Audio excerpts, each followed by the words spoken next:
قرآن مجید جو ہے نا یہ ایک زندہ کتاب ہے. جس بندے نے قرآن مجید کو جس مقصد کے لیے پڑھانا ہے اس کو وہ چیز حاصل ہوئی ہے. یہ الگ بات ہے کہ ہم قرآن مجید کو وہ رسپیکٹ نہیں دیتے, وہ آنر نہیں دیتے کہ ہماری مشکلات ہیں, پریشانیاں ہیں, تو ہم واقعی کسی دن اسپیسیفکلی قرآن کو کھولیں اور واقعی اس نیت سے پڑھیں کہ میں اپنے مسائل کا حل تلاش کرنا چاہتا ہوں. میری بیماریاں ہوں, بہت سے مسائل ہوں, قرآن مجھے کیوں نہیں حل بتا سکتا. ایک پرسنل کنیکشن اللہ سے کیسے فیل ہو کہ مجھے لگے کہ میں نے یہاں سے بات کی ہے اور اللہ نے مجھے ڈائریکٹلی جواب دیے میری اس سچویشن کے بارے میں. صحابہ کو تو پتہ چل جاتا تھا نا کہ اللہ کے رسول بتاتے ہیں کہ تمہارے بارے میں اللہ نے یہ آیت نازل کی. ہم وہ کیسے فیل کریں؟ آپ قرآن پڑھ کے دیکھیں, قرآن پڑھ کے دیکھیں, قرآن پڑھ کے دیکھیں.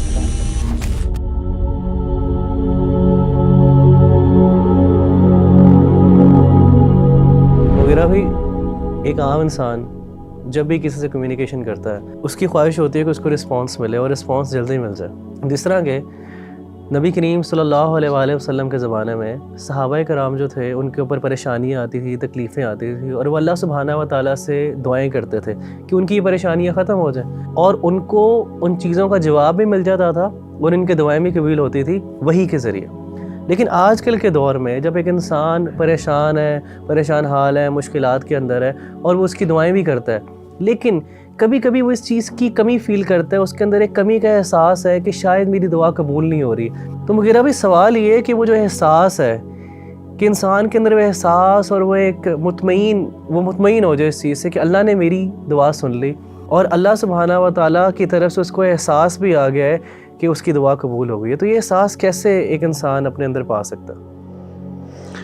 دیکھیں ربیع اللہ بھائی, مجھے آپ کے اس سوال سے ایک واقعہ یاد آ گیا.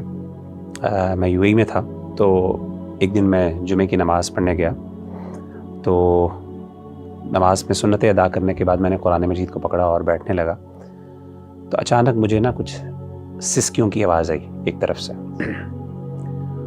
تو میں نے بائیں طرف مڑ کے دیکھا تو اگلی صف میں بائیں طرف بالکل دیوار کے ساتھ ایک سیرین لڑکا وہ بیٹھا ہوا تھا, اس کے ہاتھ میں قرآن تھا, وہ قرآن مجید کھول کے پڑھ رہا تھا, اور اس کی آنکھوں سے آنسو, یعنی وہ رو رہا تھا, اور ایسا رو رہا تھا کہ باقاعدہ اس کی سسکیوں کی آوازیں آ رہی تھیں. اور آپ کو پتہ ہے کہ شام جو ہے, سیریا ایک ٹھنڈا علاقہ ہے, تو وہاں پہ اکثر جو لوگ ہیں ان کی کمپلیکشن وائٹ ہوتی ہے, تو رونے کی وجہ سے نا اس کا چہرہ سرخ ہوا تھا, بالکل ریڈ, اور سسکیاں اتنی اونچی تھیں کہ باقاعدہ آس پاس کے جو لوگ تھے وہ باقاعدہ یعنی وہ نوٹ کر رہے تھے, اور وہ تھوڑا سا بار بار دیکھتے تھے مڑ کے. اچھا, جب میں نے اس بھائی کو دیکھا نا تو مجھے بڑی محبت فیل ہوئی اس سے, ایک ایمانی محبت اور ایک کیفیت تھی, اور میرا دل چاہا کہ میں اس سے اٹھوں اور اس کو جا کے گلے لگاؤں. لیکن اس وقت پھر میں رک گیا, اور اس وجہ سے رکا کہ یہ کچھ لمحات ایسے ہوتے ہیں جو انسان کے اپنے اللہ کے درمیان ہوتے ہیں, پرائیویٹ لمحات ہوتے ہیں, اور اس میں انسان کو کسی دوسرے کو نہیں چاہیے کہ وہ اس میں انٹروین کرے. تو میں رک گیا اور میں نے کہا کہ شاید چلیں, جیسا ہے ایسا ہی ہونے دیں. اور میں تھوڑا سا متاثر بھی ہوا, رشک بھی کیا کہ کس طریقے سے 7 سال لڑکا تھا, یعنی کوئی آپ سمجھیں کہ اس کی کوئی بہت زیادہ داڑھی بھی نہیں تھی, کوئی بہت زیادہ پریکٹسنگ آؤٹ فٹ یا لک بھی نہیں تھی اس کی. تو اس کے بعد جب میں نے یہ دیکھ لیا اور میں نے کہا چلے میں اپنی قرآن مجید کی تلاوت کرتا ہوں, تو جیسے ہی میں نے قرآن مجید کھولا تو عجیب بات اور بڑے حیران کن بات یہ ہے کہ جو سب سے پہلی آیت میری نظر کے سامنے آئی, حالانکہ میں نے رینڈملی کھولا, کوئی اسپیسیفکلی کسی, سب سے پہلے جو آیت میرے سامنے آئی, سبحان اللہ, میں حیران ہو گیا وہ پڑھ کے. وہ 7 چیپٹر کی پہلی آیت تھی, اور وہ آیت کیا تھی؟ وَإِذَا سَمِعُوا مَا أُنزِلَ إِلَى الرَّسُولِ تَرَىٰ أَعْيُنَهُمْ تَفِيضُ مِنَ الدَّمْعِ مِمَّا عَرَفُوا مِنَ الْحَقِّ. کہ جب وہ رسول پر نازل کردہ کلام کو سنتے ہیں تو اے نبی صلی اللہ علیہ وسلم آپ دیکھتے ہیں کہ ان کی آنکھیں بہہ پڑی, وہ رو رہے ہیں. یعنی قرآن سننے سے ان کے دل ڈر جاتے ہیں, نرم ہوتے ہیں, اور ان کی آنکھوں سے آنسو بہہ پڑتے ہیں. کس وجہ سے؟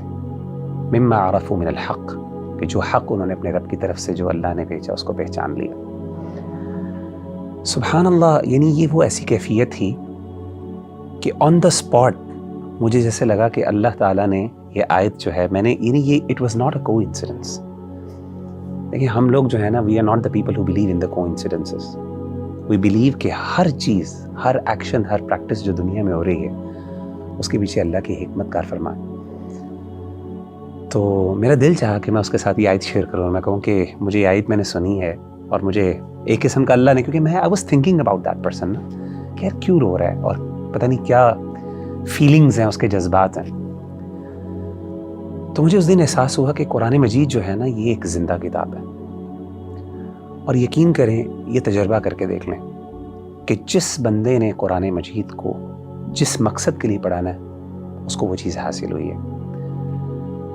یہ الگ بات ہے کہ ہم قرآن مجید کو وہ رسپیکٹ نہیں دیتے، وہ آنر نہیں دیتے کہ ہماری مشکلات ہیں، پریشانیاں، تو ہم واقعی کسی دن اسپیسیفکلی قرآن کو کھولیں اور اس کو پڑھیں، اور واقعی اس نیت سے پڑھیں کہ میں اپنے مسائل کا حل تلاش کرنا چاہتا ہوں. یعنی میرا دل بے قرار ہے، میرا دل جو ہے وہ وحشت ہے، اس میں مجھے اطمینان کی ضرورت ہے.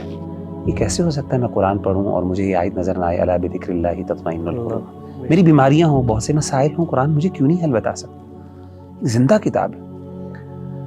اور میں آپ کو بتاؤں کہ جن لوگوں نے یہ تجربات کیے ہیں نا، قرآن سے پرسنل، دیکھیں آپ کا سوال بھی یہی ہے نا کہ جنرل تو دین سے ہمیں جوابات مل جاتے ہیں، لیکن ایک پرسنل کنیکشن اللہ سے کیسے فیل ہو، کنیکشن جو فیل ہو کہ مجھے لگے کہ میں نے یہاں سے بات کی ہے اور اللہ نے مجھے ڈائریکٹلی جواب دیے میری اس سچویشن کے بارے میں. صحابہ کو تو پتہ چل جاتا تھا نا کہ اللہ کے رسول بتاتے ہیں کہ تمہارے بارے میں اللہ نے یہ آیت نازل کی ہے. ہم وہ کیسے فیل کریں؟ آپ قرآن پڑھ کے دیکھیں، قرآن آپ سے بات کرے گا، آپ کو لگے گا کہ میرا رب مجھے جواب دے رہا ہے.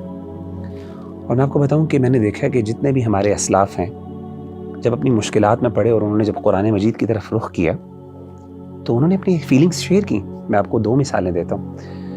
ایک مثال ہے امام ابن تیمیہ رحمہ اللہ کی. جب وہ اپنے آخری دور میں تھے، جیل میں بھیج دیا گیا ان کو، تو کہتے ہیں کہ میں نے پھر، میرے پاس اور کچھ نہیں تھا، تو میں نے قرآن مجید کی طرف جو ہے وہ رجوع کیا اور میں نے قرآن مجید کو پڑھنا شروع کیا.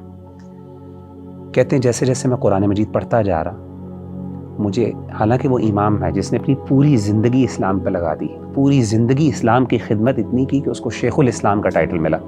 تاریخ میں بہت کم لوگ ایسے ہیں، بہت کم لوگ ایسے ہیں جن کو علماء نے شیخ الاسلام کہا ہو، اپنے دور کے لوگ اور بعد کے بڑے بڑے علماء نے شیخ الاسلام کہا ہو. اس میں امام ابن تیمیہ. تو ابن تیمیہ کہتے ہیں کہ مجھے ندامت، ندمت، واللہ یہ ان کے الفاظ ہیں کہ مجھے ندامت ہوئی کہ میں نے اپنی زندگی کا ایک بہت بڑا حصہ جو ہے وہ ضائع کر دیا اور میں قرآن مجید نہیں پڑھ سکا. اسی طریقے سے شیخ ابو اسحاق الحوینی بہت بڑے عالم دین ہیں، اس ٹائم محدث ہیں. میں سمجھتا ہوں عرب دنیا کے بڑے ترین، اگر آپ مجھے کہیں گے نا کہ بڑے عالم دین حدیث کے کوئی ہیں، تو میں ابو اسحاق الحوینی کو میں ریکمینڈ کروں گا. اور بھی بڑے علماء ہیں ڈیفینیٹلی. ان کو کچھ دیر کے لیے روک دیا گیا لیکچرز سے اور لوگوں سے خطبات جو وہ دیتے تھے، تو انہوں نے قرآن مجید کو پڑھنا شروع کیا.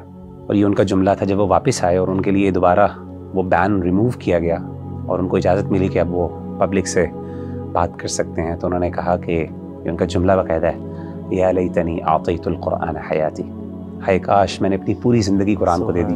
اور کہتے ہیں کہ میں نے اپنی اس جو وقت میں نا قرآن پڑھا اور مجھے احساس ہوا کہ میں نے کتنا بڑا، حالانکہ پوری زندگی حدیث کی خدمت، حدیث کوئی چھوٹی چیز ہے سبحان اللہ، لیکن جو قرآن ہے نا وہ پرسنل کنیکشن بندے کو تب، اور میں بتاؤں یہ کنیکشن بندے کو خاص طور پہ تب فیل ہوتا ہے جب بندہ مشکل میں ہوتا ہے، جب بندے کو ضرورت ہوتی ہے.